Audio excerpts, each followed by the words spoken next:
భోజనాలు పెట్టేవారు, అన్నదానం చేసేవారు. విడత చెన్నారావు వారి భార్య రాగలత దంపతులు వాళ్ళ అమ్మగారు నాగేశ్వరమ్మ గారి పేరు మీదుగా అన్నదానం చేస్తున్నారు. మరి వారు జ్ఞాపకార్థం అన్నదానం చేస్తున్నారు కనుక వారి ఆత్మకు శాంతి కలగాలని చెప్పి ఒక్క నిమిషం మౌనం పాటించండి. అందరూ కళ్ళు మూసుకొని ఒక్క నిమిషం మౌనం పాటించండి.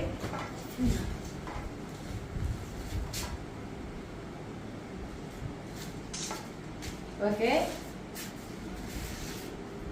మరి వారు ఏ లోకంలో ఉన్నాయి? మరి కొడుకు కోడలు వారి పేరు మీద వృద్ధులందరికీ అన్నదానం చేస్తున్నారు కనుక ఆవిడ ఆత్మ శాంతించాలని చెప్పి కోరుకుందాం అందరూ. మరి వారి కుటుంబంలో